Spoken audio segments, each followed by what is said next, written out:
if there's no objection, I'll consider the agenda, which is very simple, to be approved. We're going to have one information item and a chance for a conversation. But we have the minutes to approve from September 16th, 2020, of the regular meeting of the Committee of the Whole. Is there a motion and a second to approve the minutes? Vento moves approval. Lindstrom second. Thank you both. Any discussion, corrections? All right, Bridget, call the roll. Councilmember Atlas Ingebrigtsen. Atlas Ingebrigtsen. Barber. Aye. Chambliss. Aye. Cummings. Cummings. Ferguson. Aye. Edson. Aye. Gonzalez. Gonzalez. Johnson. Aye. Lee. Aye. Lilligren. Aye. Lindstrom. Aye. Muse. Muse. Turner. Turner. Vento. Aye. Wolf. Aye. Zarin.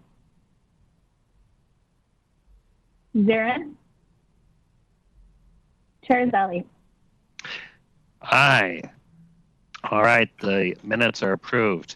So now I'm going to introduce Mary Bogey, our acting regional administrator. This is a chance to kind of talk through our broad goals, talk about what we've accomplished, talk about what's ahead of us, and more, might be more importantly, think about how we'll be allocating some discretionary funds for next year.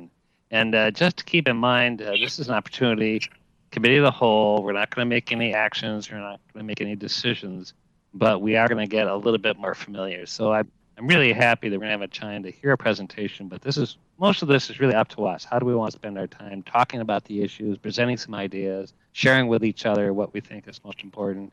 We're not negotiating, but we're here to kind of learn and really honestly kind of socialize some different ideas so that the actual process of spending additional money and how we advance work in the future will go through the committee process. But I really like the idea that we come together without taking actions, learn from our staff, kicked off by Mary, and have an opportunity for having a conversation. So, Mary?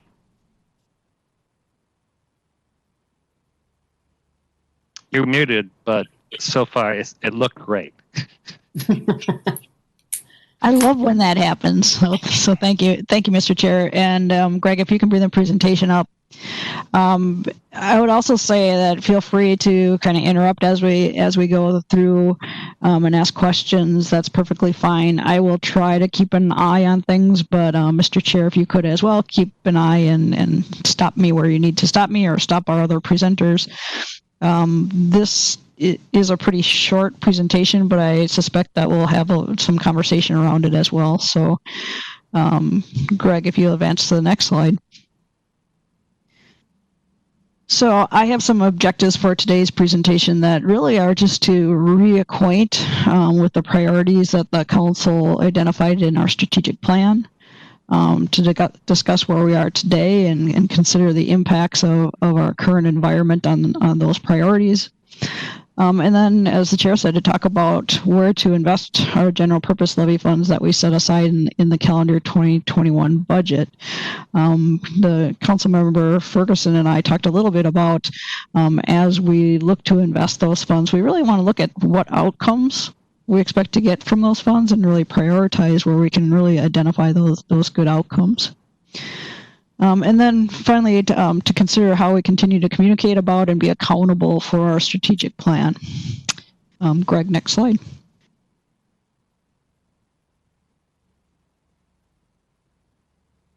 So I want to kind of just start back with and run through our current version of the strategic planning document and kind of how we got to where we are today. So as part of the governor's One Minnesota plan, the council was asked to develop a strategic plan that aligned the core components of the One Minnesota plan into our organizational culture. So the guiding principles in the One Minnesota plan focus on practicing servant leadership, treating everyone with respect and dignity, doing the right thing, especially when it's difficult, removing structural inequity, promoting the common good over special interests, being accessible, transparent, and accountable, and including the voices of impacted communities. So when we began this exercise at the council, we had a really good foundation in place. The council's Thrive MSP 2040 identifies 5 outcomes that guide the council's vision for the region and really align well with the One Minnesota plan. So our outcomes: stewardship, prosperity, equity, livability, sustainability, and our guiding principles: integration, collaboration, and accountability. So kind of with that basis, we went through, as you remember, some brainstorming sessions at our council member retreats.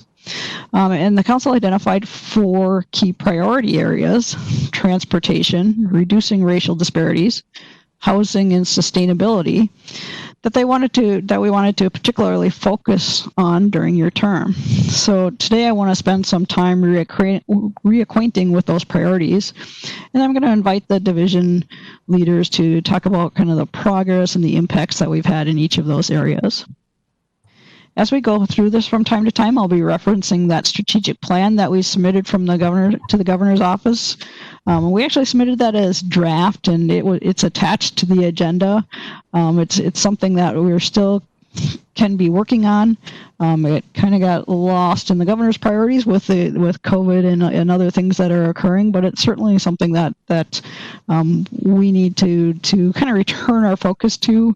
I see us living in the environment that we're living in now for some time into the future, and so while we've spent a lot of time focusing on how to initially deal with the environment that we're in, we really need to begin to focus now on how do we live within this environment for what is going to be a longer time period than we might have thought when all this started. Next slide, please.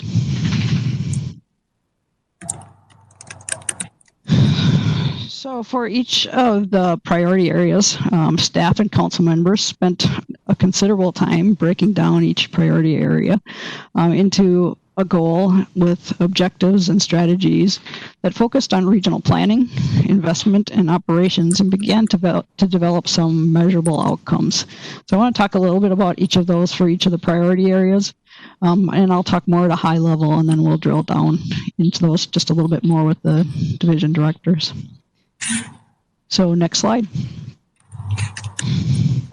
So I'm going to start with our transportation priority, and you can see the goal there. And I will say that we spent a lot of time on the wording of these goals, and so that wording indeed is important. The goal for transportation was to expand and improve our regional transit system, offering safe, reliable, and accessible transportation options for everyone that support our region's economic competitiveness. We had a regional planning objective that said to develop plans and policies that guide investment in highways, transit, freight, aviation, and bicycle and pedestrian facilities to achieve regional transportation goal of a safe, reliable, accessible transportation system. We had an investment objective to secure, align, and track federal, state, and local transportation funding for regional investment. And then we had a operations objective to operate a regional transit system that is valued by customers and community because it reliably gets people to the places they want to go, provides a safe and enjoyable experience, and works seamlessly across all services. So kind of really important words that were placed in there: safety, reliable, funding, So all of those things kind of align throughout that goal. As we looked at measurable outcomes for that goal, we talked about updating the 2020-2040 Transportation Policy Plan, completing construction for revenue service of the Metro Green Line, the Orange Line, the D Line, Metro Gold Line, increasing transit ridership on a region-wide on an annual basis. Could have a COVID impact there for sure. Increasing our on-time performance, increasing customer satisfaction, increase the perception of transit as a safe and desirable service, and meeting and exceeding standards for metro mobility on-time service. So that's the transportation. Let's move on to the next slide in reducing racial disparities. So the goal for reducing racial disparities is to make a measurable impact on reducing racial disparities experienced by people of color and Indigenous people who are historically underrepresented people through our work in the region. Our regional planning objective is to convene regional partners to gather, create, and strengthen best practices and create measurable goals in reducing regional racial disparities. Our investment objective: use council resources, including procurement of goods, grant funding, external funding, and contracting to invest in historically underrepresented communities. And our council operations objective: advance internal infrastructure that institutionalize change by using practices, policies, engagement, and hiring to reduce racial disparities.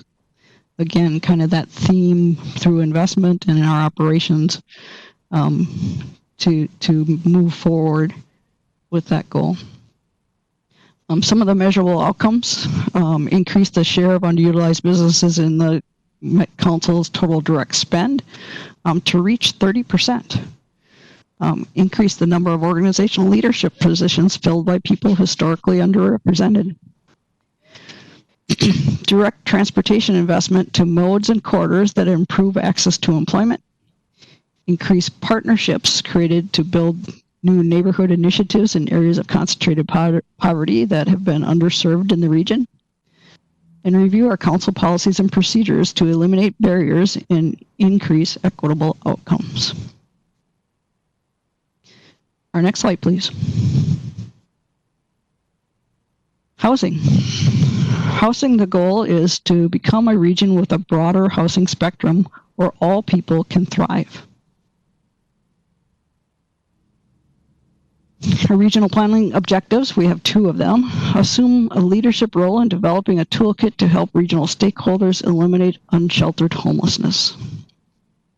And 2, to support local governments in making measurable progress toward meeting affordable housing need as established in their comprehensive plans.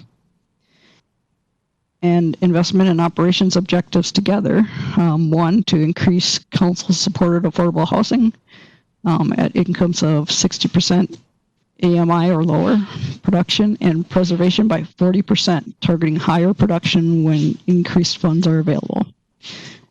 And 2, increase the rate of home ownership for people of color and Indigenous people across the region. And then sustainability. For sustainability, the goal is to build a resilient region that mitigates its adverse contribution to climate change with a focus on degraded air and water quality and meets the challenge of the climate crisis. But a regional planning objective to collaborate with regional leadership and state agencies, convene local governments and broader community to address climate change mitigation and adaptation. Investment objective, accelerate the reduction of the Met Council's per capita greenhouse gas emissions. Our operations objective to create an agency-wide sustainability plan in 2020 to streamline, accelerate, and coordinate all of the council's work in this area. Goals: completing the agency-wide sustainability plan, completing the regional greenhouse emissions inventory, reducing greenhouse emissions in the council operations consistent with the Next Generation Energy Act, increase clean energy uses by 100% by 2040 for council services and operations, improve operational efficiency, and sustain compliance with water air regulatory reliability requirements. So all of that should sound pretty familiar. We spent a lot of time with, in particularly those words, developing those outcomes, but it has been kind of a while since we touched base with those again. And next slide, Greg. And things aren't exactly as the same as they were in February, of course, when we last looked at these priorities and put these goals and strategies together. And so we want to acknowledge that as well. Next slide, please. So most certainly that we may have some adjustments to our expectations given the civil and political unrest nationwide. We've definitely had a COVID impact on our ridership for transit and some uncertainty about the recovery of that ridership, and that's really reflected in our calendar year 2021 budget as well. And certainly funding changes and fiscal uncertainty as it relates to a lot of our services. And so with that, I want to give opportunity. Well, first I'm going to pause and ask if there's any questions at this point before we move on to having the divisions talk about kind of the where we are now.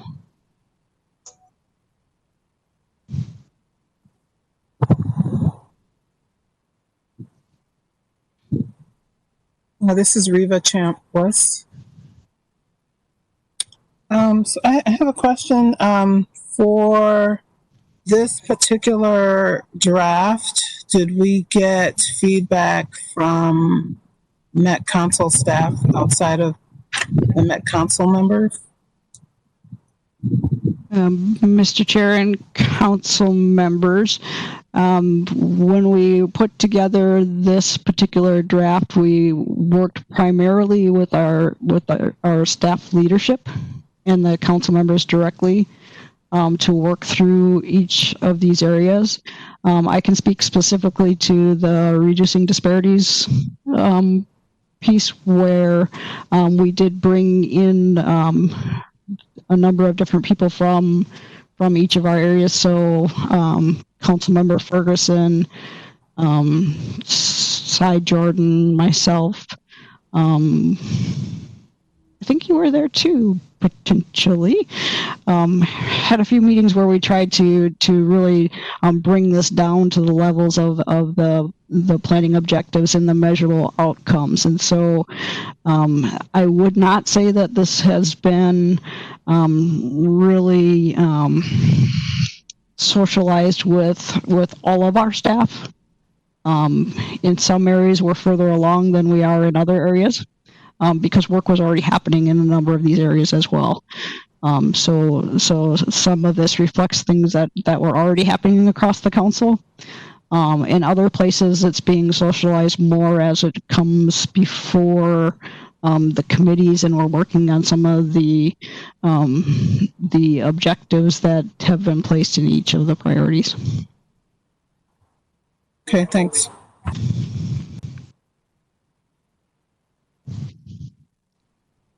Mr. Chair, do you want questions to go through you? I see a couple of hands raised. Whatever is easiest. You should feel free to call. I know that Councilmember Johnson had her hand raised. Yes, thank you.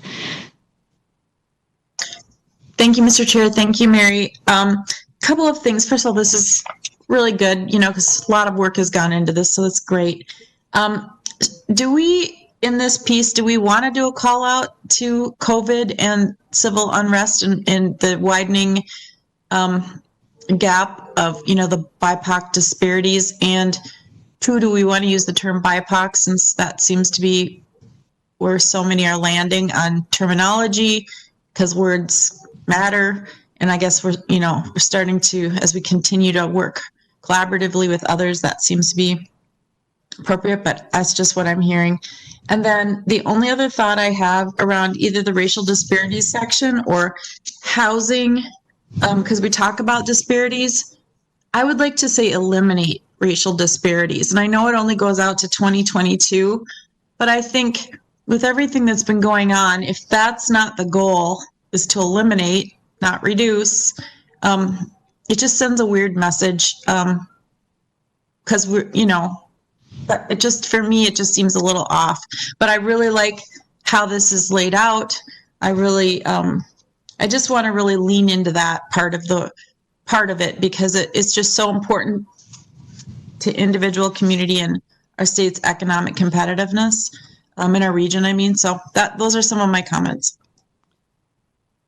Thank you, Mr. Chair and council members. I do suspect that given the environment that we live in today, that some of our priorities or the importance of each of these priorities may have shifted some. And that certainly can be reflected in where we choose to invest. And it certainly can be reflected in updates to our strategic plan. But I would be remiss if I didn't say that the council's 2050 Thrive Plan will begin work in this next year. And much of what is in our strategic plan is kind of focused on the short term, where our Thrive Plan is over the next 10 years. And all of this that we're talking about today in our strategic plan really needs to find its way, and it's really kind of embedded already in Thrive 2040, but it needs to find its way with the twist that this council has put on it in terms of its priority today versus what it might have been when Thrive 2040 was developed. Judy, I want to just affirm your point of view, and actually, Councilmember Ferguson and I were talking about it. To have I equate it very similar to the 2-0 deaths goal that a lot of state agencies, in that fatalities on state highways. Okay, so that's completely different. But the point is, how do you have a goal of like killing 200 people? Right. So like let's have a goal of eliminating the disparities. Now, we can be realistic, like that's going to take us,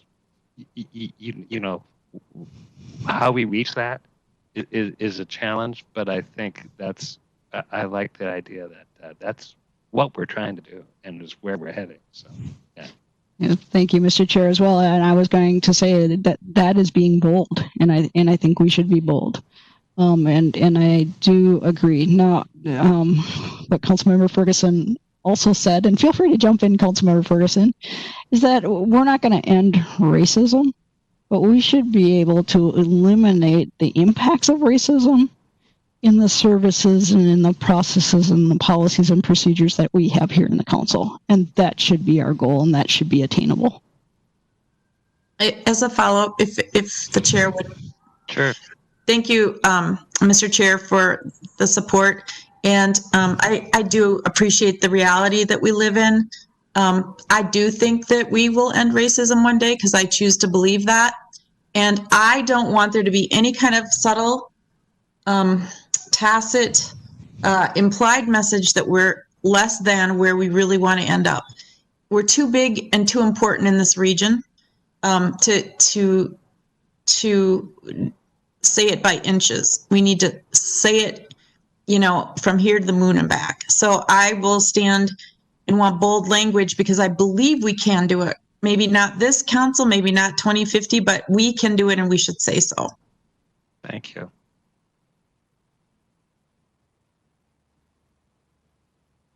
Great. Anybody with further questions, comments before we move on? Councilmember Chambliss. Thanks. I love this discussion as usual. And I'm also noting that in order to accomplish our goals, we've looked at that in our council operations objective, and one of which, strategy number 5, to use data to identify current racial disparities and to allow us to make better decisions for those most impacted by our actions. That information is so crucial in order for us to be effective in meeting these objectives. So I know that the council is working hard to look at how we're gathering our data, and especially disaggregated racial and ethnic data will allow us to see if we're meeting our racial equity goals. Good measures. Thank you. Any other comments, thoughts at this point? Linnea. You Linnea, might be you're on on mute. Mute. Thanks. I had some technical issues logging in, so I apologize. I just want to talk a little bit about the environmental goal and statement. Recently had to meet with some staff and council member Lindstrom related to how we operationalize and really take a leading role around advancing interests related to climate impact and change in our region. And so one of the things that was clear to us is through that we need to have a regional approach and information that local communities have. And oftentimes for local communities, having information around the use and impact of development and planning on green space and natural resources is unattainable for them, just due to many of our communities having reduced resources and limited staff time. So I just wanted to put a shout out and really elevate the opportunities that we have right now after a year of reviewing comp plans and adopting them and seeing that we can provide a picture to local communities and put together a picture as a region around how we are being planful or not in the quality and quantity of naturally occurring and other types of green space. And the opportunities and the benefits are so important for us.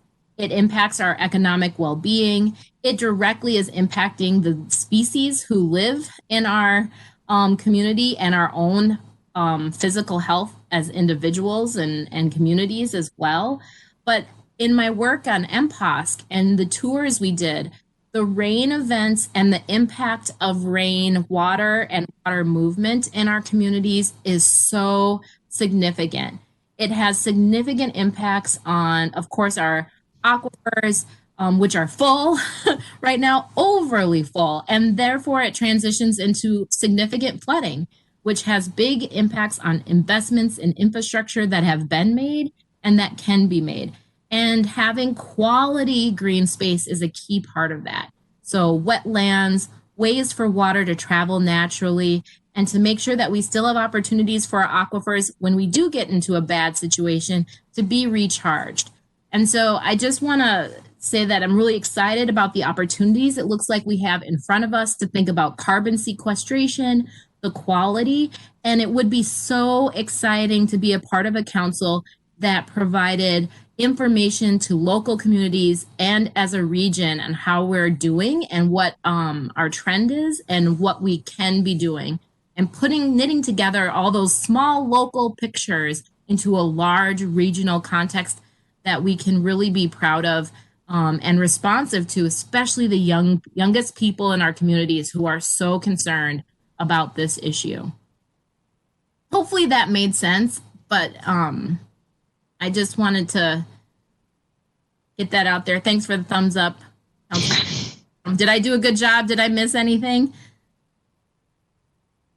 2 thumbs up. 2 thumbs up. Good. Thank you, Linnea. Thank you. We're going to hear more from our division directors, but maybe we should start that now, or unless anybody has another question. Greg, will you bring the presentation back up, please? And advance the slide. And one more. All right, we're going to start with transportation. All right, can you hear me okay? I can. Thank you, Nick. So I am also going to pinch hit for Wes this week as he is out. Talk a little bit about the progress we've made this year on transportation and highlight both what we've accomplished and some of the challenges that were introduced that were unexpected when you last talked about this in February. if you get back to that goal, our strong goal of expanding of our regional transportation system, this year we made very strong progress on both the Green Line extension, Southwest LRT, and the Orange Line. Green Line, huge milestone in September with receiving the federal full funding grant agreement, which creates as you very well know, the federal commitment to that project. And it is both our Orange Line and Green Line extension have progressed this year. The COVID impacts have been fairly not too bad in terms of getting their progress on construction, which is good. And Orange Line is on schedule to open to customers late next year. So maybe a little over a year from now, that Orange Line will be in service. We also made strong progress on other transit ways that are building that network out. The Gold Line is in kind of a key phase. The Metro Transit's leading the Gold Line project with our county partners. This FTA is doing project review this fall, hopefully entering a new service with revenue service on Gold Line in 2024. Arterial BOT, we've been before you several times. It was a strong component of the governor's bonding bill this year.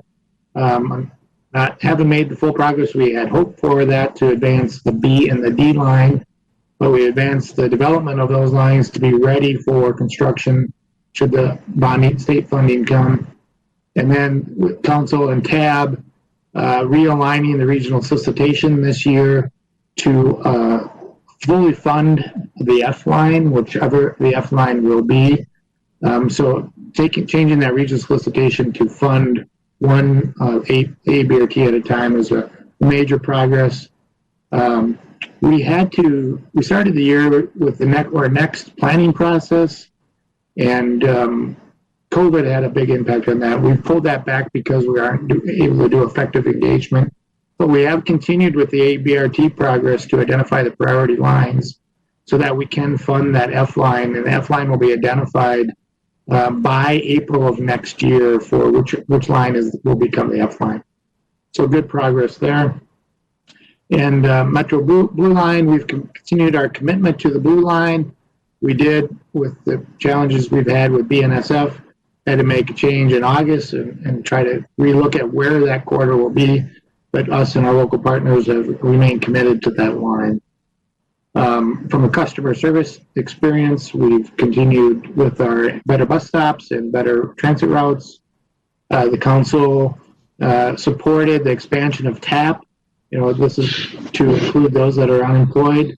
Probably something we would not have considered at the beginning of the year, but the impacts of the economic downturn related to COVID, that was a very key expansion that this council supported, very well in line with this plan. From a MTS standpoint, two major efforts I want to highlight. You'll be adopting the 2040 Transportation Policy Plan very soon. I think as a council, this will be your first policy plan you adopt. We'll also be adopting the Regional Parks Plan. This we'll probably talk about this year. So a couple major policy plans you'll be adopting. And this is, as Mary mentioned, this is really part of us getting ready for the next Thrive, the 2050 plan. We are aligning all our policy plans so that we create this one big plan with the regional plan and updates to all our policy plans in the mid-decade. And so that takes time, and this was an important step to finish that transportation policy plan. One major regional policy effort study that we undertook this year was the service allocation study, where we're really trying to look at what should the region invest in if we get more transit money in terms of our bus network, in terms of should we expand the areas that we cover, should we invest more in the quality of the service, of the existing service and frequency and service, and really engaging our policymakers for the first time in that key question. And so it was both council members and regional policymakers, and we anticipated concluding that this year. And that'll go into our planning processes in the future. Just highlight a few considerations that we have been impacted by COVID. Obviously, major dramatic changes in transit ridership, and transit revenue. So that's a key question that this group will have to consider going forward. Significant uncertainty regarding budget and when ridership will return and how it'll look and what if anything, will be different. Fortunately, we did receive substantial federal funds to get recover our lost revenues for this year and next year, but we do have a fiscal cliff coming in transit. We've made major adjustments in how our transit service operates and it's provided, both for Metro Transit and MTS, both due to budget pressures, but due to making sure we have a safe environment for our passengers with COVID, and then also just to adjust to that big decline in demand. And we've added services as with MTS, we've added essential worker transit services. We are delivering food from food shelves and doing other things that we would not have contemplated even as early as February of this year. That really shows responsiveness and support. We appreciate the support for those changes. They've been well received. And a lot of other adopted policies in terms of cleaning, protection of our drivers and customers from transmission of COVID, and other changes. And I had mentioned lastly that we had kind of delayed our Network Next timeline, partly because we're not sure what the future of transit is and what we need to plan for, but also we thought more than anything we needed an incredibly robust engagement process to understand what the next network of transit system is, and we didn't feel we could do that effectively in the environment we currently are for engagement. So we're delaying that into next year at least, but I think that makes a lot of sense for our transit. So that's some highlights, some really important works and pretty big changes that have occurred this year since we last talked about this plan.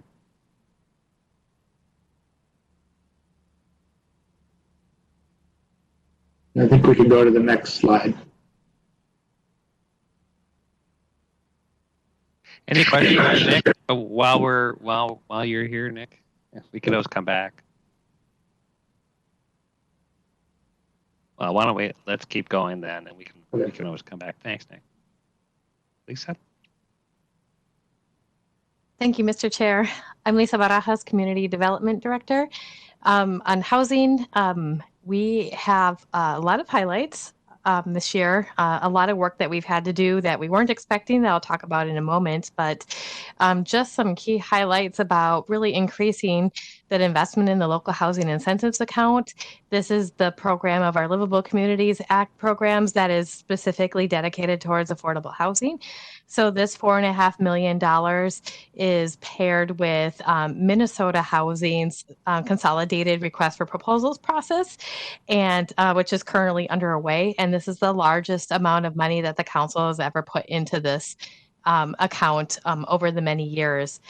We were glad to be able to do that. We're excited for those outcomes, and we should be bringing those actions to the council later this year. It will look like probably a December timeline.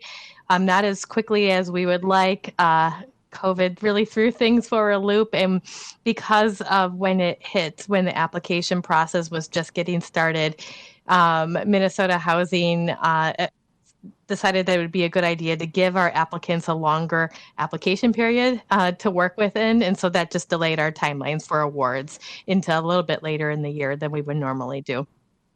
But nevertheless, we're really excited for that funding amount. The council also established a council member housing work group that includes 4 members among you that work with staff to really move forward the strategies that have been identified in the housing in this housing goal, in particular, really exploring the Livable Communities Act programs to ensure that alignment with the key objectives that are identified in this goal.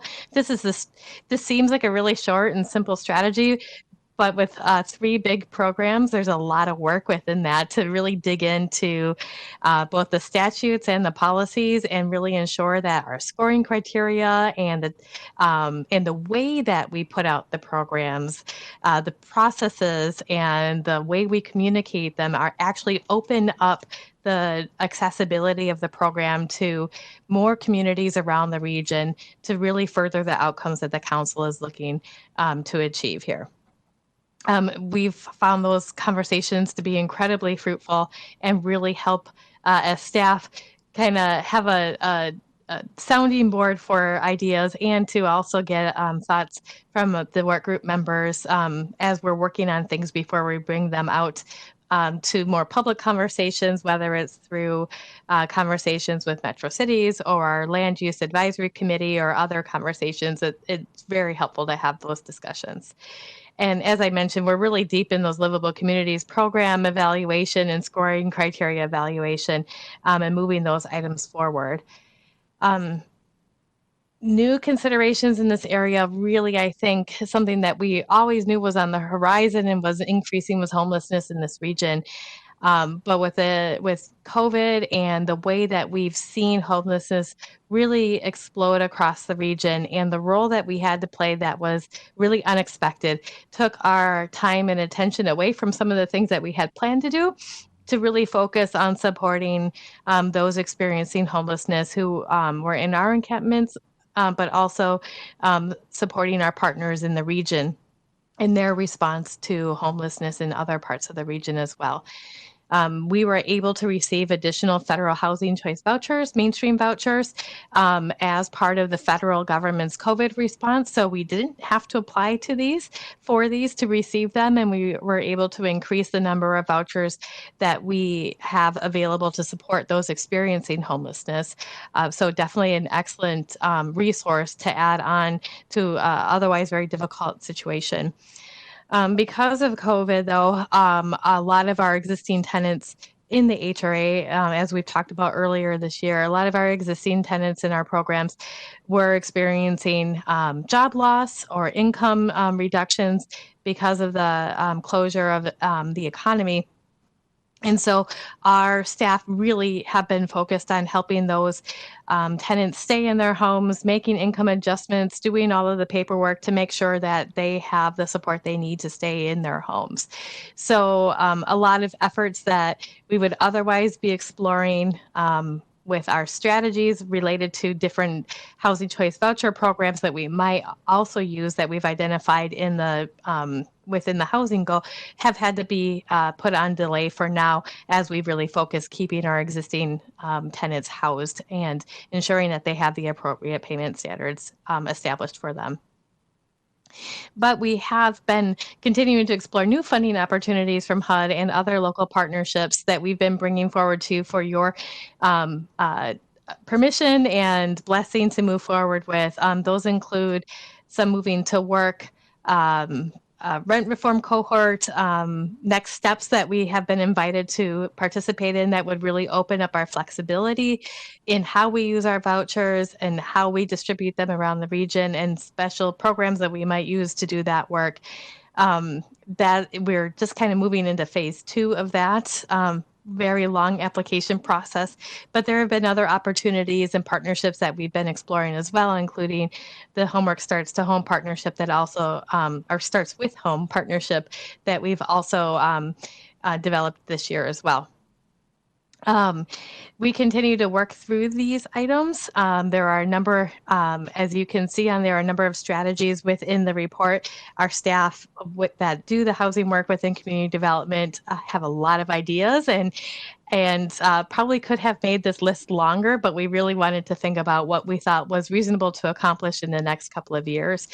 We continue to do analysis, and you'll be hearing reports from us on the status of affordable housing production in the region, which we do on an annual basis, but also continuing to do provide additional technical assistance and support to local governments as they're completing their comprehensive plans, as they're working toward their re-enrollment in the Livable Communities Act programs, and as they're working toward implementing their comprehensive plans, and specifically on the housing elements and moving those items forward. So that's what I have for you on a housing update today. Thank you, Lisa. Can we move on to the next slide? And you get me for this one as well, sustainability. In this particular item, the council, I think just as a reminder, the council for the 2020 budget had allocated $250,000 to support the development of a council-wide sustainability plan, or as we've termed it, I think, which is more in alignment with the intent, is the climate action and resilience plan for the council, because we really want to be sure that it reflects the types of actions that that council members discussed, where you want to go and the type of impact that you wanted to see.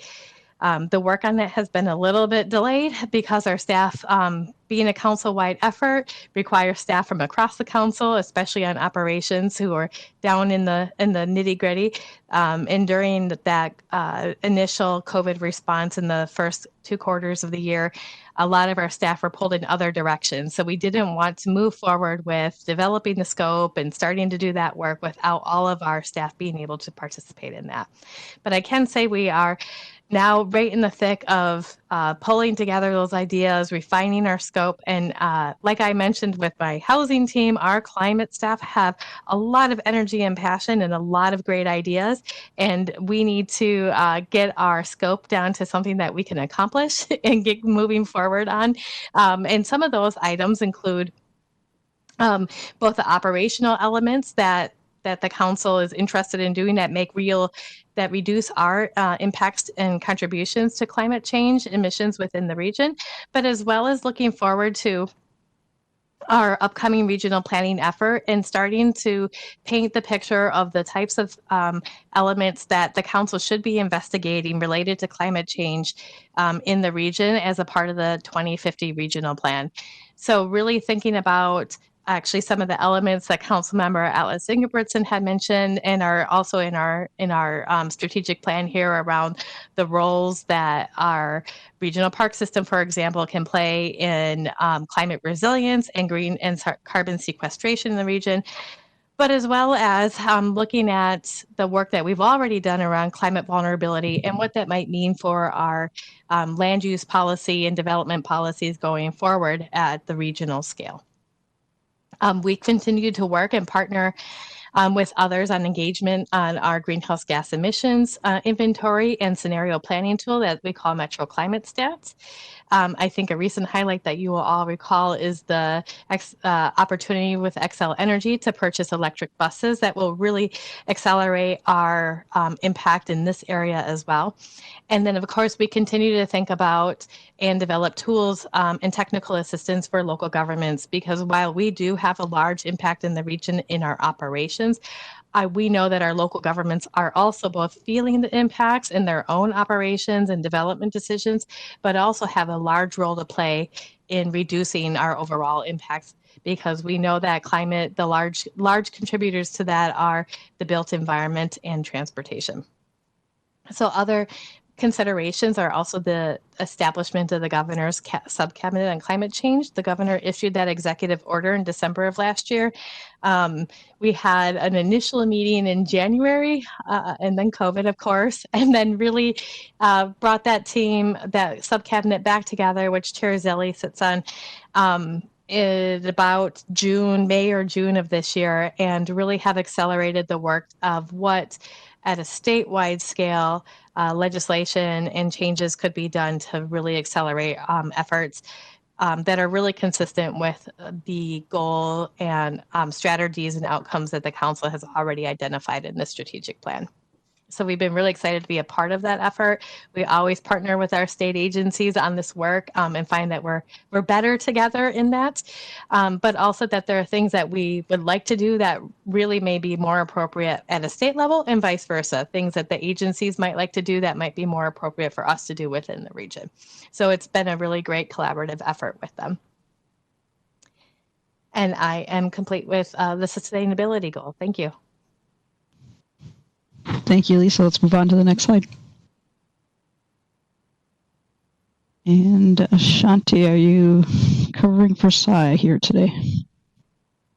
Yes. Thank you. Chairs, council members, thank you. Some of the highlights that have transpired, we now have a racial equity strategy and framework in place, really to create enterprise-wide collective action and goals around workforce equity, community engagement, and our investments and procurements. Through our meetings with various divisions, also presentations and work with the EAC and other partners. we are looking at the equity strategy framework in ways that we can revise some of the language and improve upon what we currently have. And also provide the ability to measure our impact and create those dashboards and scoreboards that will measure, prioritize, and incentivize our performance objectives enterprise-wide.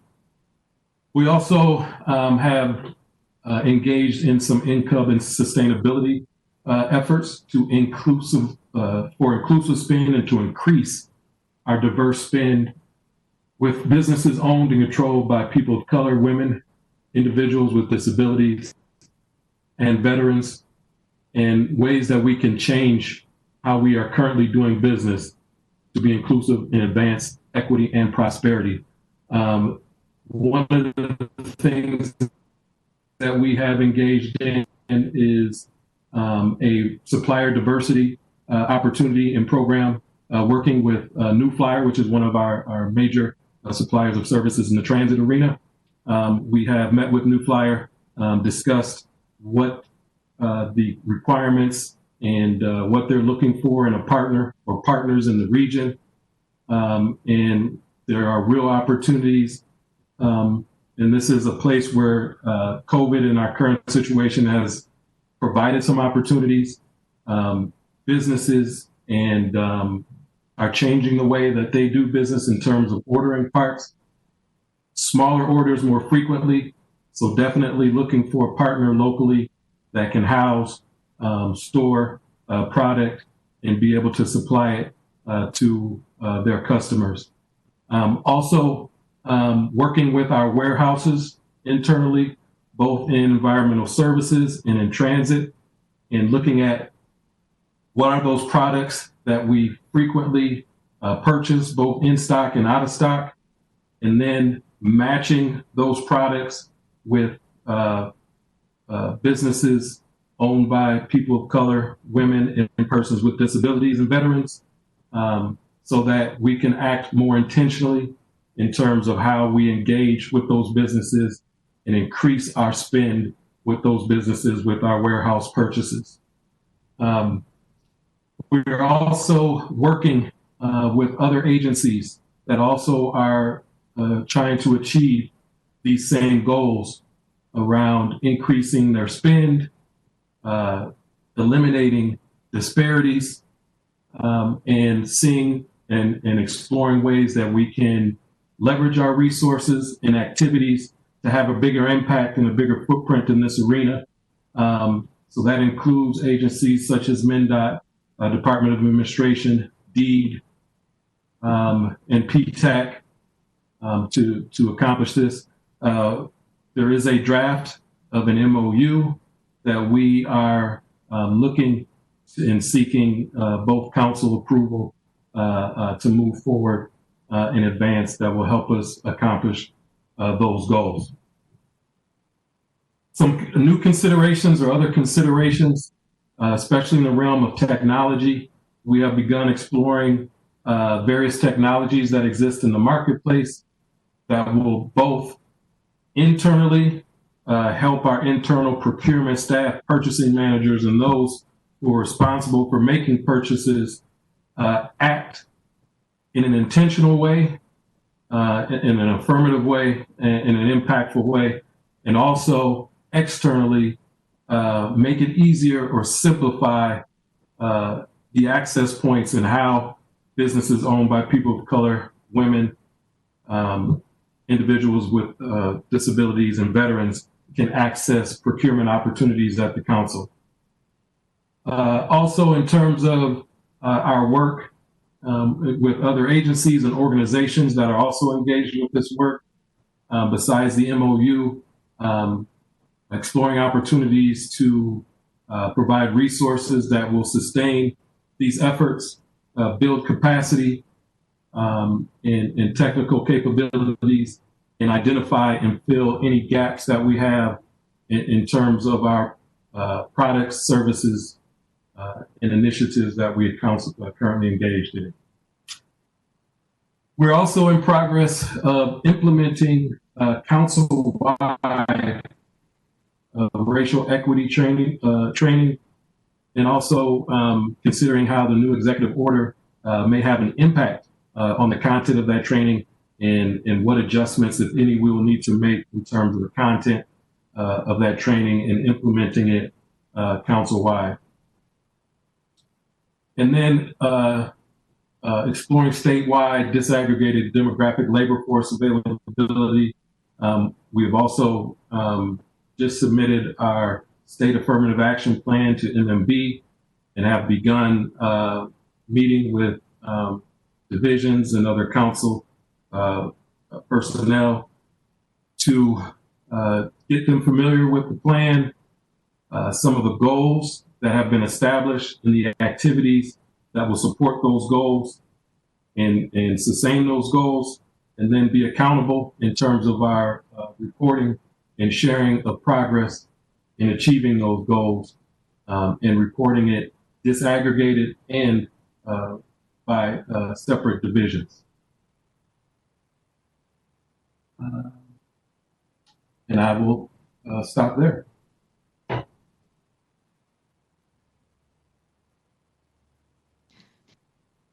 Thank you, Ashante. We can go ahead to the next slide. So I'm going to pause again to see if there's any questions about that section where we talked about kind of where we are today and the progress that we've made in the impacts of COVID and our environment on the work that we've been doing. Before we talk about kind of how we, well, not kind of, but how we want to invest in 2021. So questions before we move on.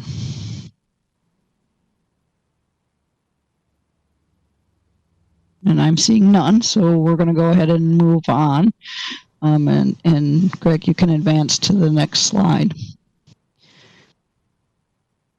So as we put together our 2021 budget, we very purposefully in the management committee discussed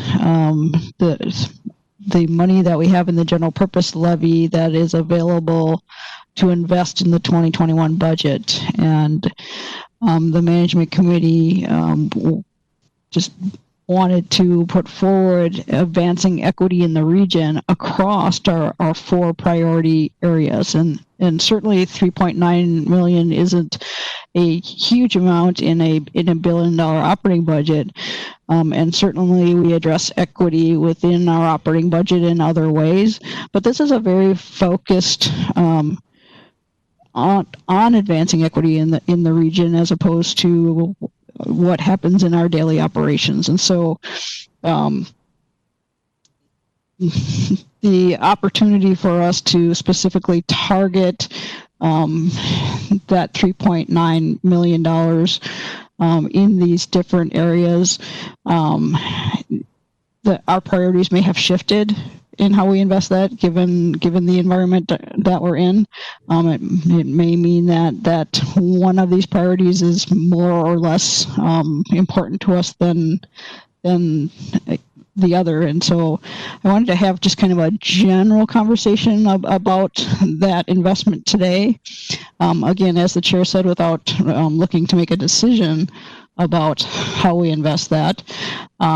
And that decision we'll bring back through the committees and through the division leaders and the committees to have discussions within that committee about what the priorities are for each of these areas, and then bring those decisions back through the management committee as we identify the outcomes and prioritize where that 3.9 million will eventually go in the budget. So with that, I am going to open it up for some discussion as well. And Mr. Chair, did you want to start?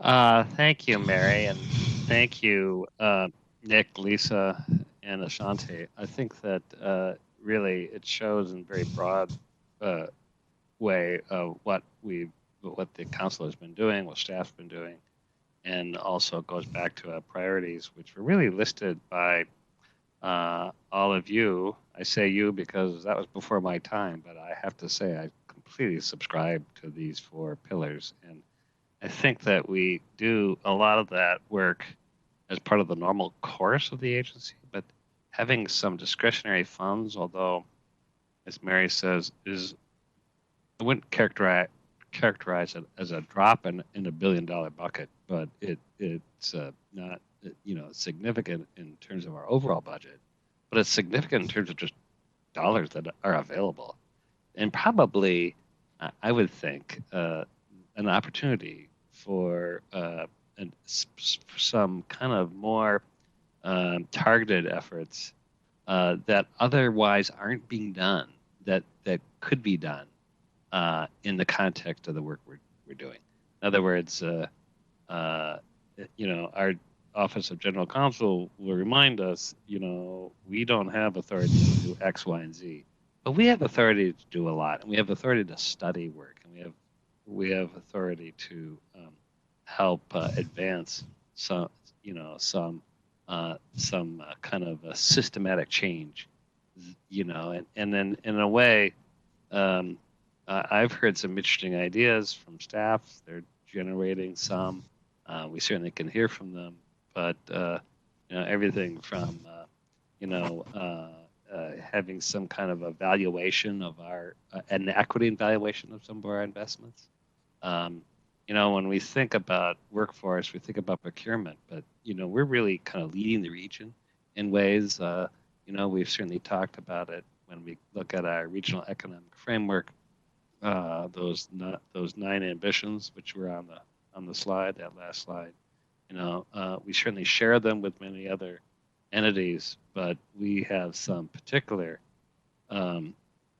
leadership opportunities, particularly in mobility, climate, housing, and how do we kind of start kind of getting at those bold shifts in our region. So I think although 3.9 million isn't going to solve an issue, it might help us set a new course. So those are just kind of general thoughts that I've been thinking, rather than just promote a particular idea. But I just thought I'd open it up with that general thought.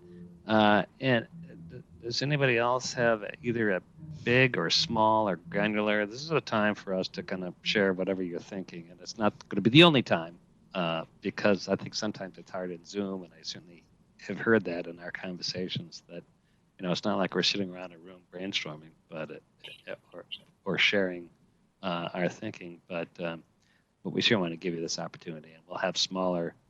We'll have committee opportunities, or just even one-on-ones if something strikes you.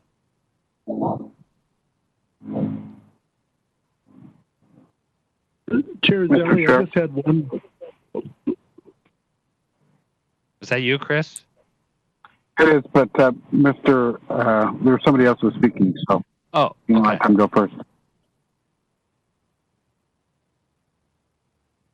I will yield. Just a couple of thoughts. I think as we set this up, the way I start to think about it is, this time next year, if we're writing a report to the governor or to the taxpayers to say what we got done with the 3.9 million, we'd like to be able to be clear with some things that happened as a result of the work that we selected to do. But for making those those budget choices would not have happened. And I think one simple thing for us to think about is, if we think of the 3.9 million, we should be thinking about how much of that can we spend with BIPOC. Right, so that's the first equity piece. If we want whichever department we're doing work in, how close to 3.9 million can we spend with BIPOC business? Just as a test for our own sort of desire to change how we do things, how we engage with people, whatever kind of consultant we're trying to hire, whatever work we're looking to do. So, but and I think we'll have plenty of time in the management team to look at this again. But we're just looking for ideas from people as to what we can do and how we should prioritize different things coming back.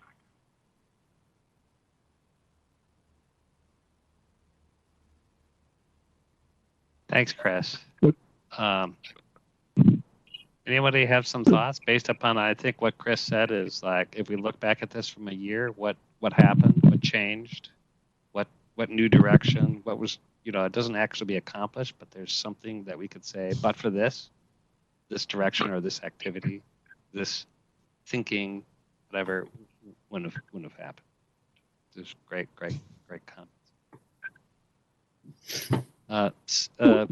Councilmember Vento, were you raising your hand? Thank you, Mr. Chair. I'm pretty rooted in Maslow's hierarchy of needs, and I keep thinking about the housing issue. On several times each week, I drive past an unsheltered encampment on the eastern edge of downtown St. Paul near Metro State, and I've begun to really get kind of anxious about what's going to happen to these folks come November, December, January, February, March. And I don't know what we can do with 3.9 million. But I also don't know what else is being done on a regional basis. I read from time to time articles in the Star Tribune and the Pioneer Press and hear them on NPR and local news as to kinds of efforts that are being done to address the homeless, in particular the unsheltered homeless issue. But to the extent that there's some sort of comprehensive review of what's being done, I would love to know that. And I would love to know if the gurus in this realm are identifying the best strategies going forward and what role we might play in that. One of the things that's troubled me the most is that I've seen infants in this particular unsheltered encampment, and the impact that this is having on children and infants, teenagers, just makes me shudder. So with that, I'll just leave it, and I'd like to know more, and I'd like to know if there's any way we can help move the needle on it.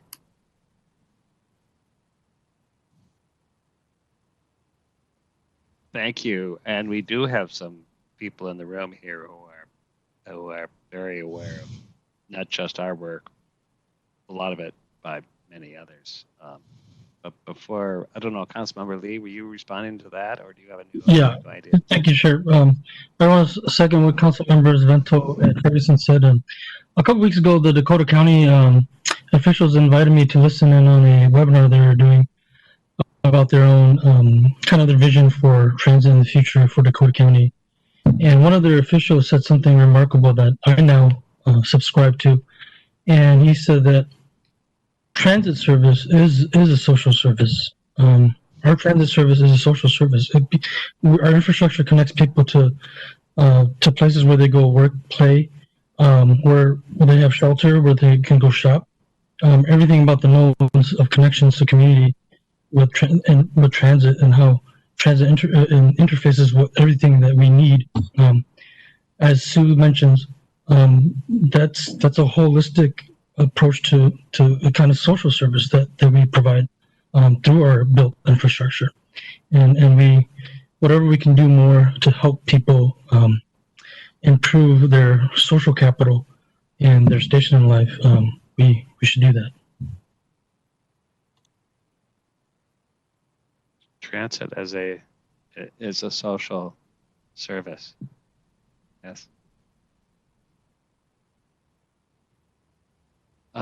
Robert, maybe you might comment on. Thanks, Mr. Chair.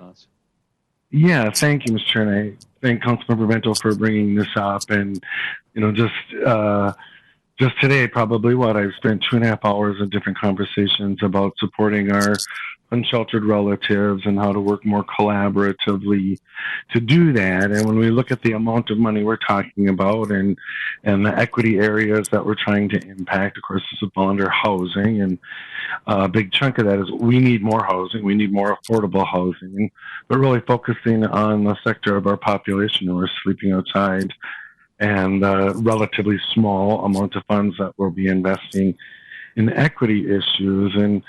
And one observation I would offer is that at the community and provider level, there is all kinds of activity going on about innovating ways of being more collaborative, leveraging resources across silos, and really putting the person at the center of our efforts. And I find that very, very encouraging. And every jurisdiction of government is doing some piece of this.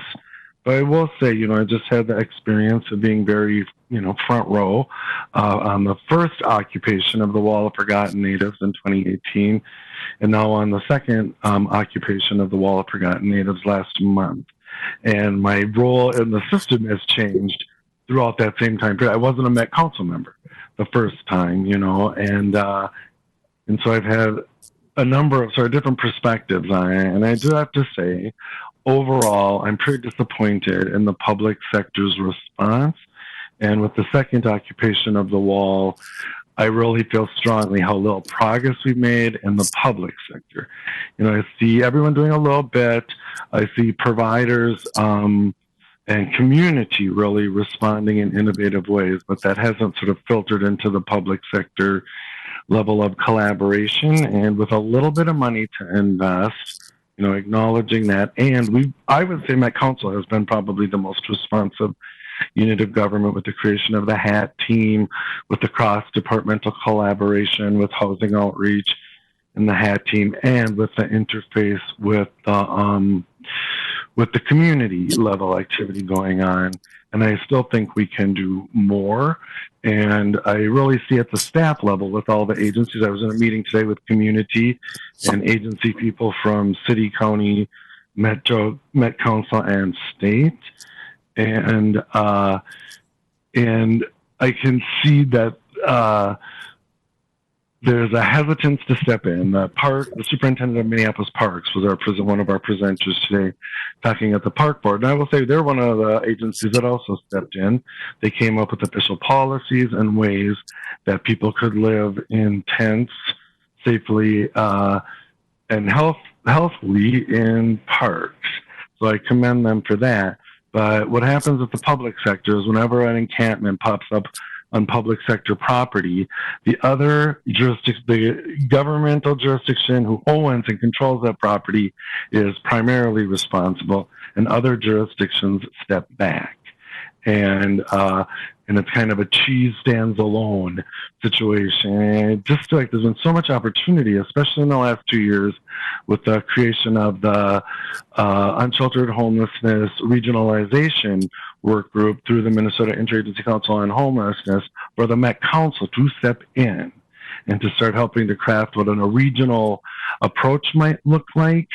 And this isn't going to get everyone into shelter or into permanent and safe housing, but if we invested in the regionalization conversation and really stepped in, I mean, what I see at the public sector, that the staff level people are working their heads off and trying to figure out within the resources they can control how they can best be collaborative. But I really see a dearth of leadership in the public sector, an unwillingness to really step in, to really take risks. And as we're talking about doing things in a new way, to assume a regional approach to supporting people who are sleeping in places unfit for human habitation, I really see a stronger role for the Met Council. And that means leadership. That means at the level of the people who are on this call, and with a little bit of investment, I just wonder how we could accelerate the efforts to regionalize our response. So thanks for asking, Councilmember Vento, and thanks for listening, everyone.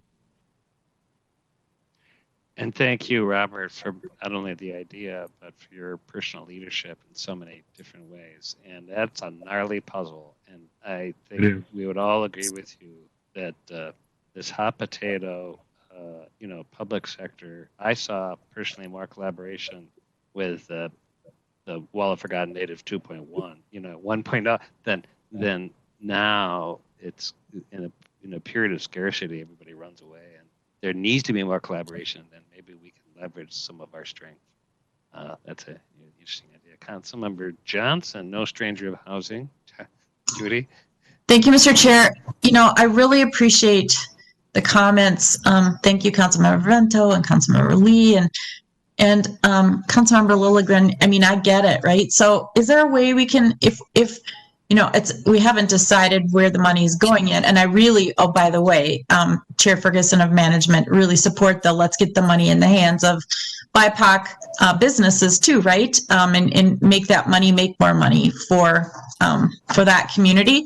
But is there a way to take the money or a portion of the money directed towards homelessness / housing stability, or however we want to craft that, and leverage it in a way where partners can come and we can grant it out, but they have to bring additional funds to it, which forces, boy, that's a harsh word being a council member, right? Or forcing, but I mean, it draws in partnership because we've got carrot money. And is there, and really, Councilmember Lilligren, and there are others. I see Councilmember Cummings. I mean, are there ways we can leverage that money to entice or bring together people where they've got some ideas, but they don't have enough money either? Everybody's got a little bit of money, but maybe we can knit it together. I don't have solutions. I'm just trying to think what we can do with our money to make it grow more money.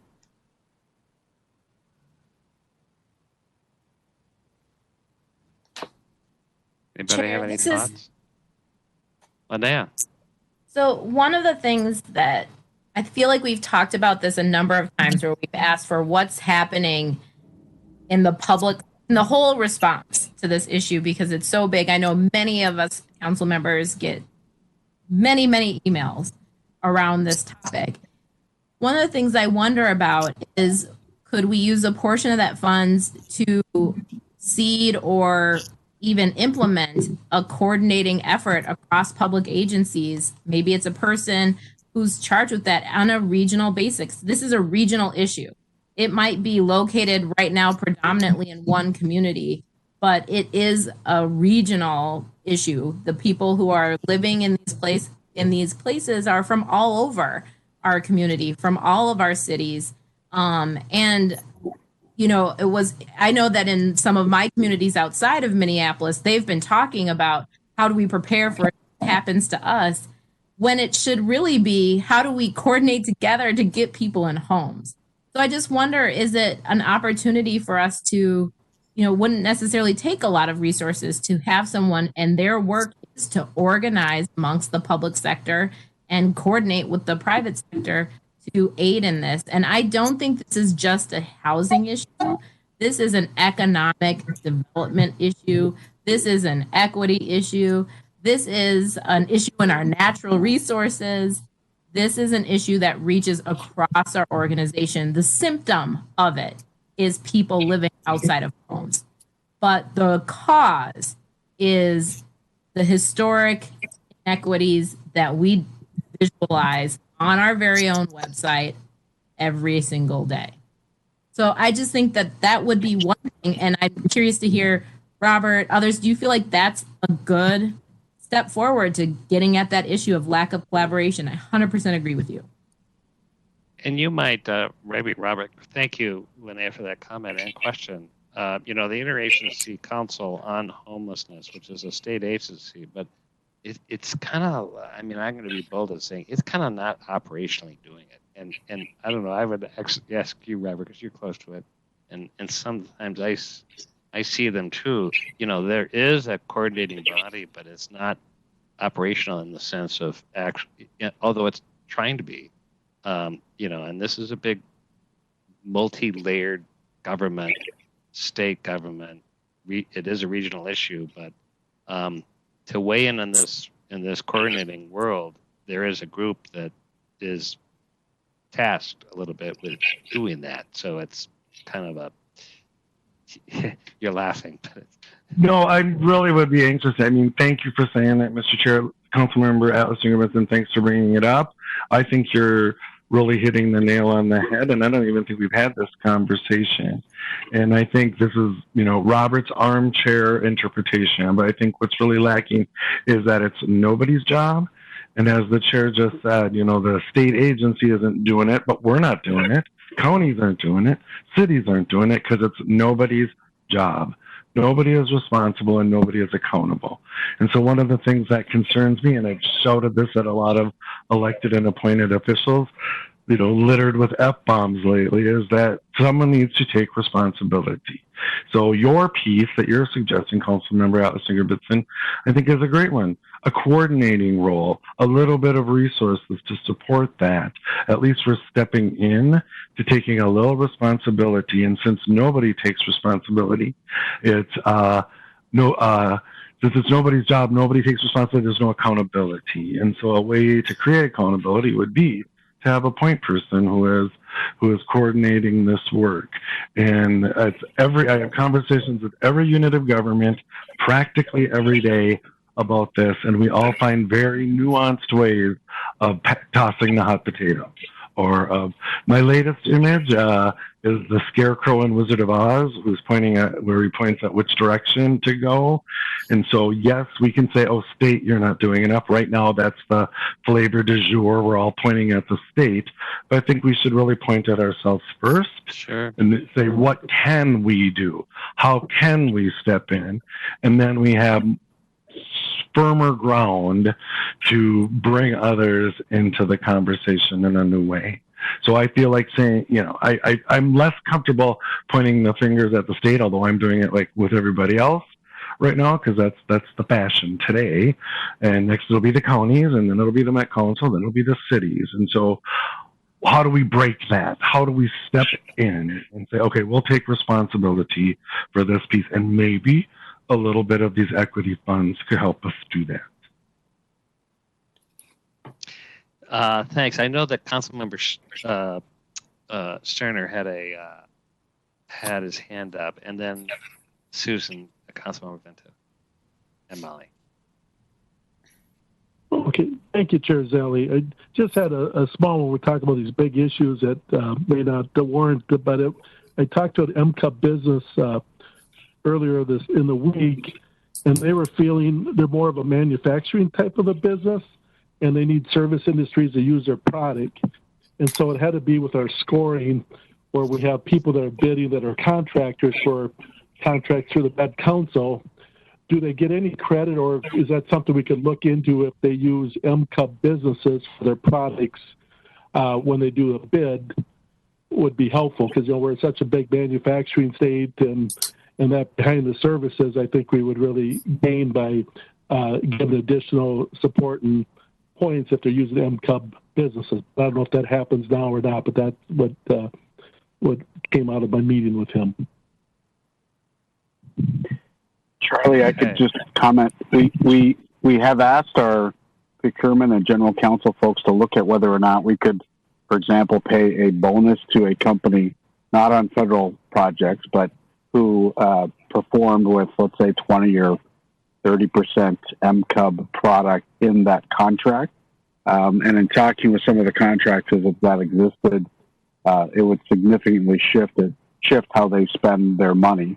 And I have not gotten an answer back. But that would be the kind of thing that would help somebody like that get more of their product into projects or used by our primes that are working on our contract. This is really helpful. Thank you both, Phil and Chris. I think that we've often said we're not going to get to the procurement with just compliance. We actually have to kind of create some more creativity in how we actually move the dial. So, great thoughts. Let's see. Susan, I'm looking at you. Councilmember Vento, you had some thoughts. Well, I just wanted to add that as we proceed with this conversation around the housing issue, and in particular the homeless issue, to the extent that it's appropriate to engage the congressional delegation from Minnesota in that conversation, I think it's really important, because the federal level is it isn't as big a piece of it as it should be, in my opinion, but I think they play a key role, and it would be good to include them. I'm going to have to jump off here in a few minutes, and I just wanted to throw one more thought. It relates somewhat to this, but it also relates to our other goals, and that has to do with the intern programs that we've had and the engagement of youth and high school, college age students. I think every effort that we can engage in to really help young people, regardless of their age, become more and more involved, I think it'll be really important.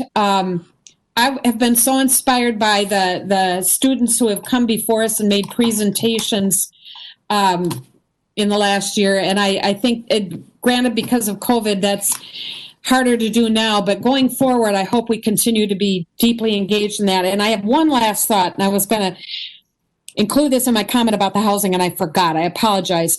Just recently, there have been a lot of articles in the paper about the significant number of women who are leaving the workforce because of the challenges they're facing during the pandemic as it relates to raising kids and balancing it all. And I really fear that this is going to further destabilize life for a lot of families in our region. And I think we need to kind of keep that in the back of our heads, because it's going to play out in ways that make it tough for all sectors, and we need to be aware of it. It's an equity issue, it's a housing issue, it's an everything issue, and I really worry about that. And it seems tragic to me that in a year when we're celebrating the 100th anniversary of the women's right to vote, that something that this significant is happening. So just a thought. Great, thank you. And we have to, I hope we're capturing these ideas because it'll be helpful, I think. Molly, did you have some thoughts? I did. Mine are not related to housing, and I think the housing and homeless question is huge, and this discussion is really important. So I can wait if there are other council members who wanted to be a part of that discussion before I sort of switch gears and throw something else out. No, I think we can. This is like jazz, which I love. Linnea referring to this. We won't lose housing or homelessness. All right, we good. Can also hear other ideas. Okay. And I realize that $3.9 million would do nothing to address what I'm going to throw out there. I'm just going to throw out there for us to think about. And that is about transportation that is fare free. We're currently operating, we were able to get essential workers where they needed to go. And I think that word essential is really critical and important. They are essential to each and every individual in this area, and the jobs that they do and the work that they do. And many, many, many individuals are dependent on transportation and our system, which is great. Our system but it has been gutted. I mean, it has just been gutted during the COVID pandemic. So rather than, I realize that this is a huge issue, and I know it has come up before, but it seems like perhaps, again, this is our moment. I guess if we have a robust, fair income and we're just cruising along and doing really well, it's pretty hard to then go and say, well, let's get rid of fares and let people ride for free. I think now we're seeing that we are functioning. We're limping. I get that. And I don't know what $3.9 million, but perhaps that could fund a study or something to figure out what the alternatives are and who our partners would have to be and how we would approach the legislature. We're facing a huge financial cliff anyway. Maybe this is something to be thinking about. Is there a possibility? Is there a way? How could it happen?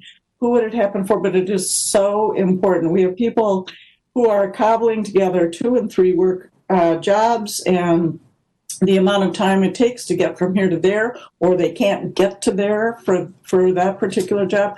I think it's something that is worthy of talking about, especially in this environment in which we currently find ourselves. Right. Thanks for that thought, Molly. It wrapped up with our who we serve, fair enforcement, and then the cost of actually collecting fares. You wonder really how much revenue we're really getting. Linnea, you were having your hand raised again.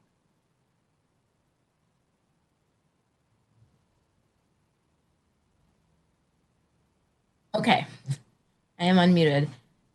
Thank you, Chair. I also, given the spirit of the conversation, believe we'll be receiving some information more broadly from our Metro Transit lease around assessments related to how they've engaged with minors over time.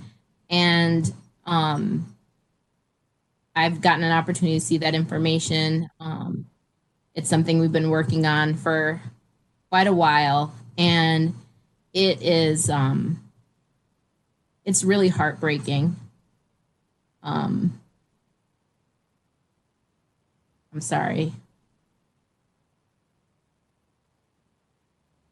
So what I would ask is that we get really, it doesn't take as much resources to do really quality restorative justice approaches with children.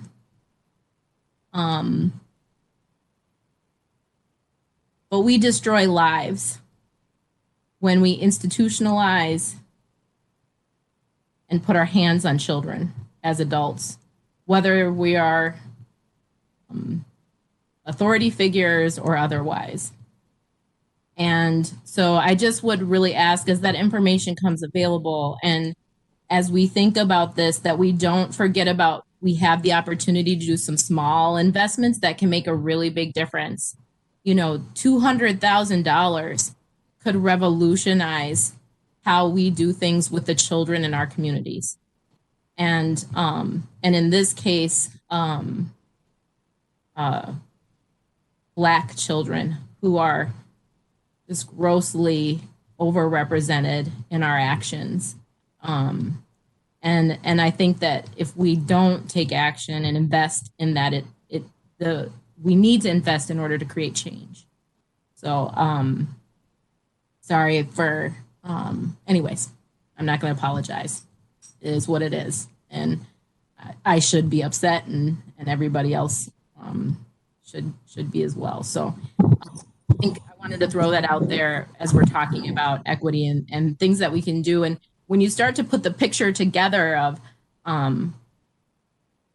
housing supports and employment and implementing best practices in building community, making transit truly accessible, those are the things that will make our visualizing disparities trend change.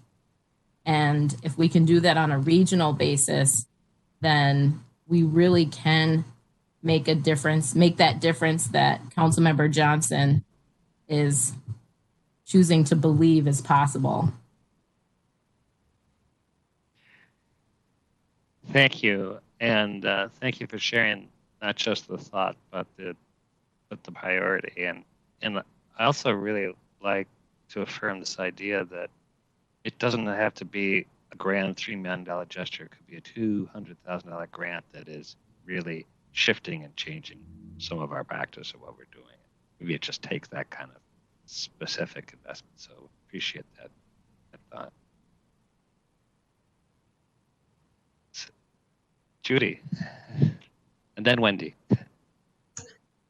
I would just say, is there a process by which we can bring all of this to a place, and then figure it out? Is that management, or is that going to be staff, or, because there are so many good ideas, but, if we can work with our goals, through our strategic plan, the economic plan, and data-driven to apply funds where we'll get the impact we seek.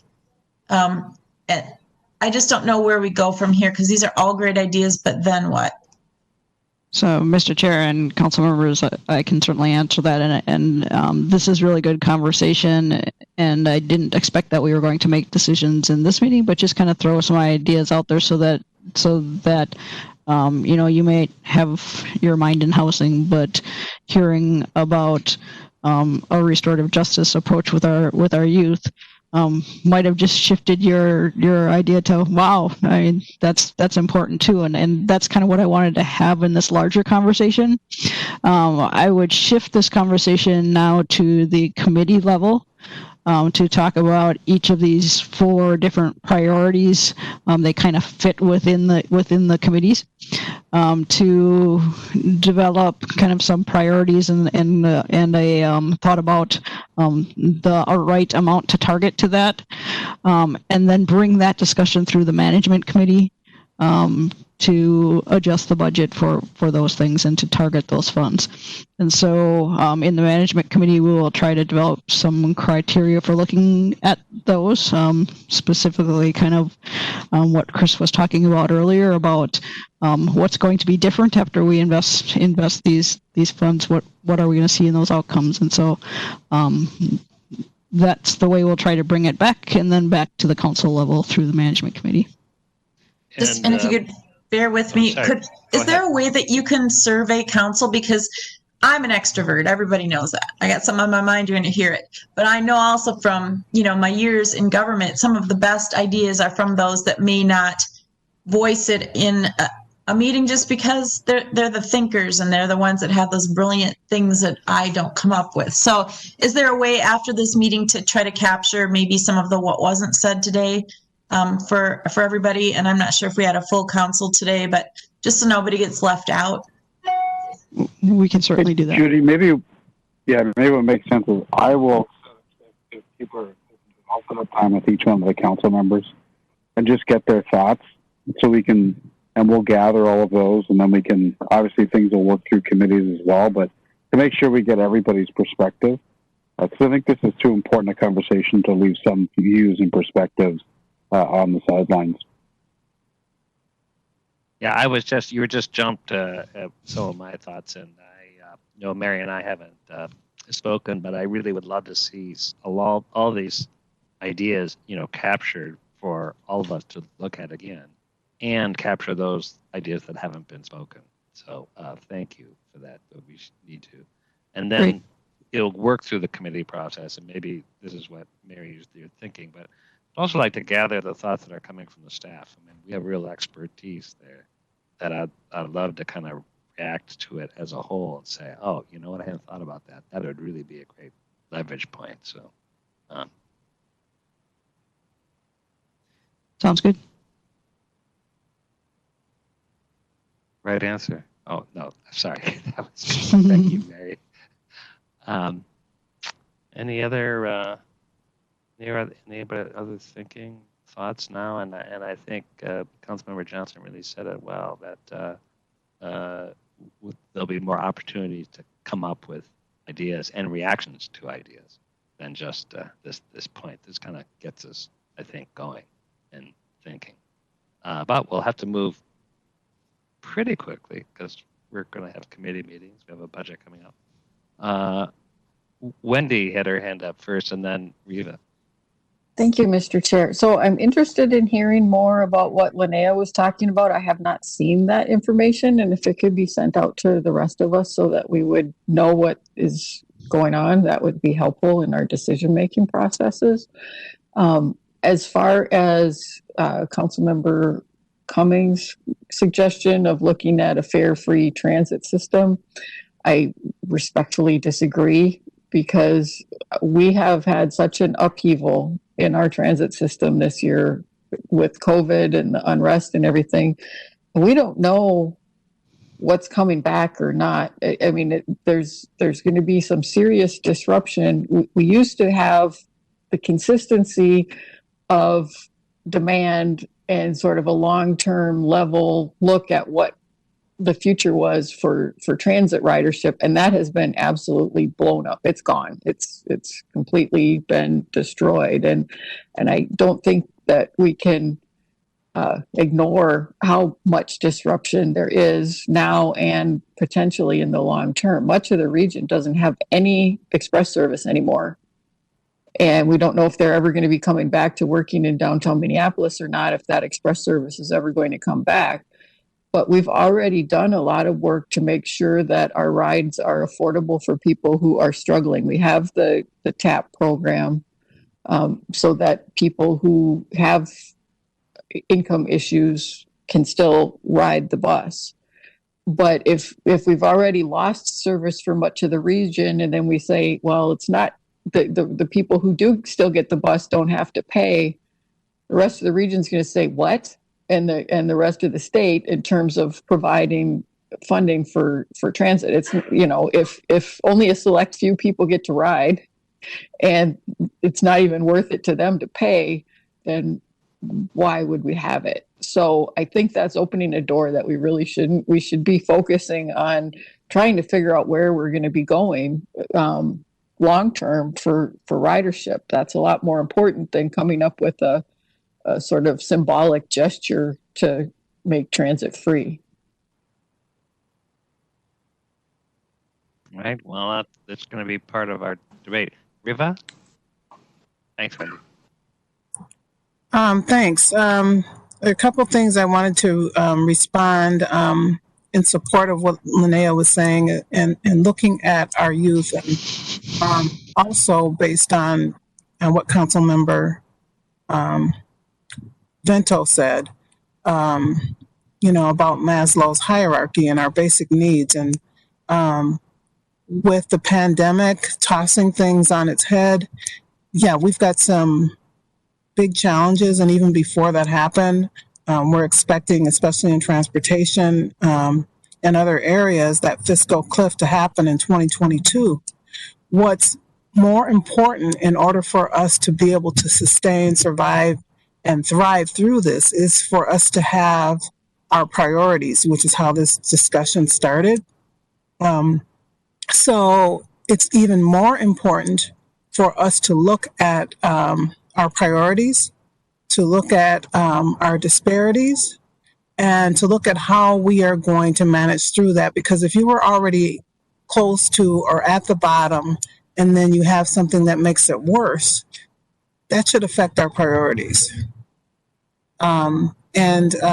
It may because of the pandemic, we've had some major shifts in how we live and what we do. It may change the way that the council handles its priorities. And in terms of the household and how we look at that and how we look at the economic picture, we should be looking at the household picture, and that includes youth. And that way we're not going to be missing what the needs of our youth are. That way we won't be missing what the needs of our elder, our disabled, and the people who have been historically underrepresented and underserved in this country. So everything that everyone has said is very valid. And we're going to have to make some critical decisions on what we do as a council. And the best way for us to have some focus is to prioritize and to know what our values are to get us through this.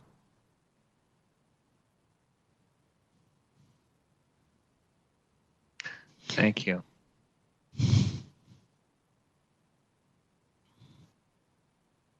Other thoughts? Mary, were you about to say something? No, Mr. Chair, if we're ready to advance on from here, I just have one more slide to talk about. I think this that would be a good time to do it. Yes, I think what I was really hoping for in that area is to just kind of hear kind of the variety of things that the council holds as important, and it, of course, we have a bigger list than we will have funding for, but we've kind of settled in how we want to bring that forward, and I think that was what was important to me in that conversation. And so the last slide I have here talks about how we stay on top of this and how we communicate and hold ourselves accountable to the priorities in our strategic plan. And I've pulled from here just a couple of examples from Thrive, actually, in the dashboard that we have on Thrive. And as I said kind of early in this conversation, really these priorities fit within Thrive, and it will probably live even clearer in our Thrive 2050 plan. This is the kind of reporting and showing that we're getting to outcomes that I would expect us to see in all of these areas for each of these priorities that we have. And so just kind of wanting to get just a little bit of feedback on how this type of dashboard reporting works or for council members in holding that transparency as well as that accountability.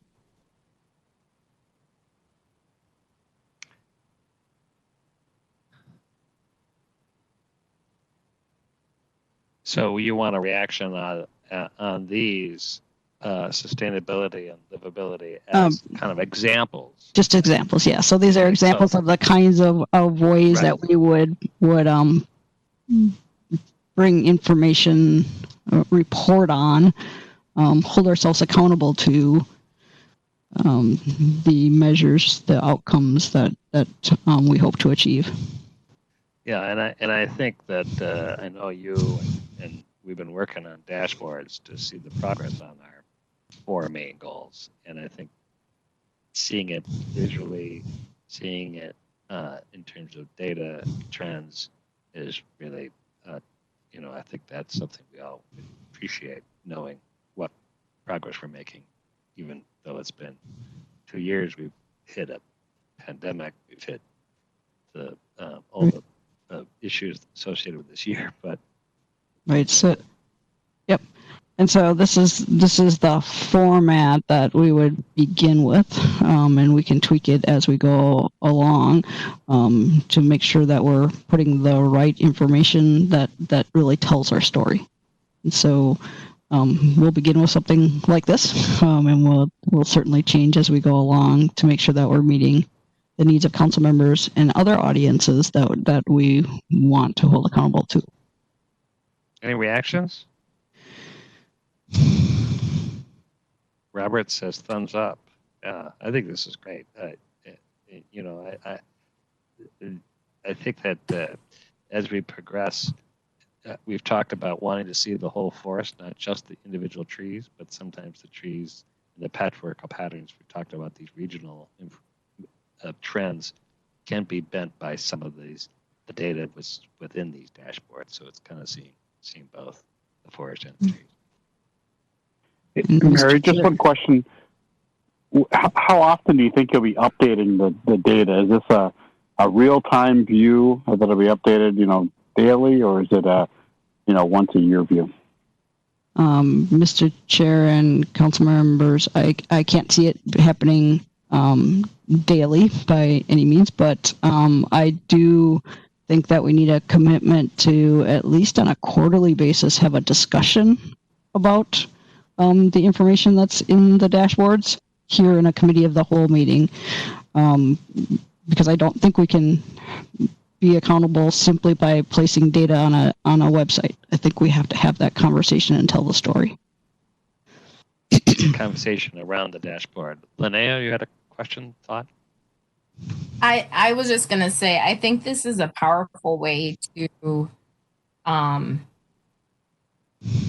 light metrics and measures that we need to be paying attention to, and also create and communicate a sense of obligation, which I feel is only something you can do as the collective royal we, to communicate that we say we are accountable or obligated to these things. And then this, to me, is a visualization of our willingness to be accountable to others.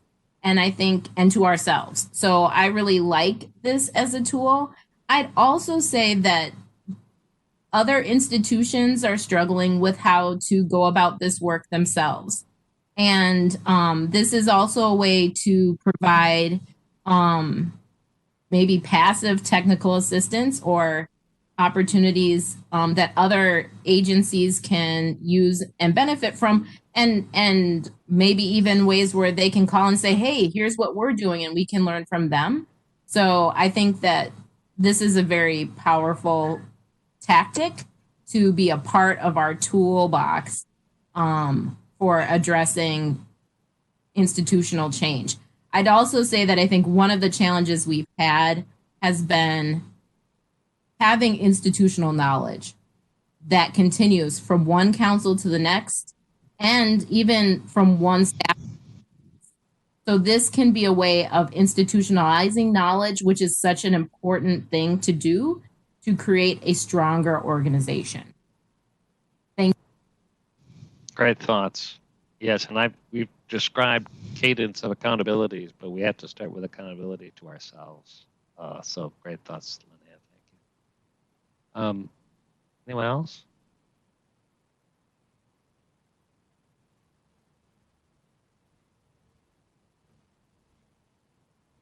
Well, Mary and Nick and Lisa and Ashanti and everybody who's been involved and will be involved in developing these ideas, developing the dashboards, the measures. This is a tall order, and we're not saying, or we're not naive to that this is a lot of work in the face of everything else. But I think it's really important too, and I think this conversation really generates not just our frustration, more our ambitions in the face of these challenges. So I think this has been a great session. It's messy and hard both because it's the beginning, but I think as we bring this through committees and create a little bit of focus as we generate a bunch of ideas, we've kind of talked a lot about some of the values underneath these comments. The idea that we can't do higher thinking until we kind of take care of youth at the most basic level.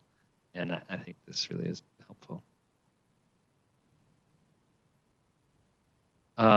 We're coming to the end of our 2 hours, and I think we used it well.